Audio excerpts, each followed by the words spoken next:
বন্ধুরা, তোমাদের বিনোদনের জন্য প্রত্যেক সপ্তাহে অনেক কষ্টের বিনিময়ে মন ছুঁয়ে যায় এরকম ভয়ানক ভয়ানক ভূতের গল্প নিয়ে আসি। তোমাদের যদি আমার কার্টুন ভিডিও একটু ভালো লেগে থাকে তাহলে চ্যানেলটিকে সাবস্ক্রাইব করে আমাদের পাশে থাকো। সামনে নির্বাচন। প্রত্যেকবারের মতো এবারও রসুলপুর এলাকা থেকে নির্বাচন করতে যাচ্ছে সাকিব। লোকেদের মুখে শোনা সাকিব নাকি এতটা ভালো মানুষ না।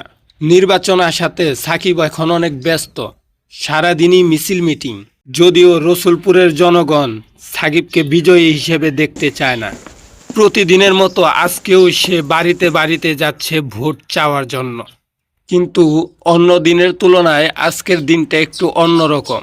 আজকে মানুষের বাড়ি বাড়ি ভোট চাইতে গিয়ে অনেক রাত হয়ে যায়। সমস্যাটা এখানেই, সে আজকে গাড়ি নিয়ে আসে নাই। অন্যদিকে সিএনজি রিক্সা ঠিকই আছে, কিন্তু চালক নাই, কারণ এত রাত সবাই তো যার যার মতো ঘুমিয়ে পড়েছে। অন্যদিকে সাকিবের বাড়ি যাওয়ার রাস্তাটা ভূতেদের আনাগোনা বেশি। সাকিব সেই রাস্তা দিয়ে একা যেতে সাহস পেল না, তাই সে আসছে রফিকের বাড়িতে। সে ভেবে রেখেছে রফিককে সে সঙ্গে নিয়ে যাবে। রফিকের ঘরের সামনে গিয়ে ডাক দিতেই রফিক বাহিরে আসে। ভূতের ভয়ে প্রথমে রফিক সেই রাস্তা দিয়ে যেতে রাজি হয় না, কিন্তু পরে টাকার কথা শুনে আর না যেয়ে পারল না। রফিক সাকিবকে বলল, মিয়া ভাই, পিছনে যাই হোক না কেন আপনি পিছনের দিকে ঘুরে তাকাবেন না, আর যদি পিছনের দিকে ভুলেও তাকান তাহলে বেঁচে বাড়ি ফেরা যাবে না।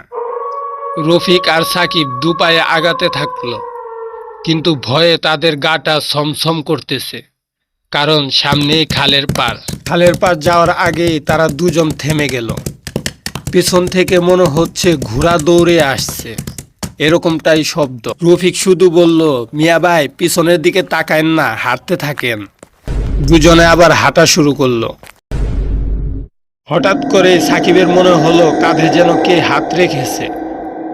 রফিক তো কাঁধে হাত রাখে নাই, কিন্তু হাতটা কে রাখলো? দুজনেই ভয় পেয়ে গেল। রফিক আবারও মনে করে দিল, মিয়া ভাই পিছনের দিকে ঘুরে তাকায়েন না, ওইটা কিন্তু মানুষের হাত না। সাকিব অনেক ভয় পাচ্ছে, কিন্তু পিঠে থেকে হাতটা যেন সরছেই না। দুজনেই আবার হাঁটা শুরু করলো। হঠাৎ করে পিছন থেকে আওয়াজ আসলো, বাবা আমাকে বাঁচাও, আমাকে রেখে যেও না। এটা যেন সাকিবের ছেলের গলা। সাকিব থেমে গেল। রফিক বলল, ভূতে আপনার ছেলের কণ্ঠে ডাকতেছে, আপনি কিন্তু পিছনে তাকায়েন না। রফিক এটা বলতে বলতেই সাকিব পিছনের দিকে ঘুরে তাকালো, কিন্তু কাউকে দেখতে পেল না। সাকিব সামনের দিকে ঘুরে তাকাতে দেখতে পেল কালো এক ভয়ানক ছায়া তাদের সামনে দিয়ে ভেসে যাচ্ছে। ভূতের ছায়া দেখে তারা দুজন অবাক। ভূতটির কোনো আকার ছিল না, দেখে মনে হলো এটা মানুষ খেকো পিচাস। সাকিবের পিছনের দিকে তাকানোটা সাকিবের জীবনের সবচেয়ে বড় ভুল ছিল। তারা দুজনেই প্রাণপণ দৌড়াতে থাকে, কিন্তু রফিক হঠাৎ বুঝতে পারল আমার পাশে সাকিব নাই। সাকিবকে ভূতে নিয়ে গেছে, রফিকের আর বুঝার বাকি থাকলো না। হঠাৎ করেই রফিকের চোখ গেল সামনে তাল গাছের দিকে। এক পিচাস সাকিবকে নিয়ে তাল গাছের উপরে উঠতেছে। সাকিব চিৎকার করে বলছে, রফিক আমাকে বাঁচাও, আমাকে বাঁচাও। কিন্তু রফিক প্রাণপণ দৌড়ে সেখান থেকে পালিয়ে বেঁচে যায়। অনেক খোঁজাখুঁজির পরেও সাকিবকে আর কখনো খুঁজে পাওয়া যায়নি।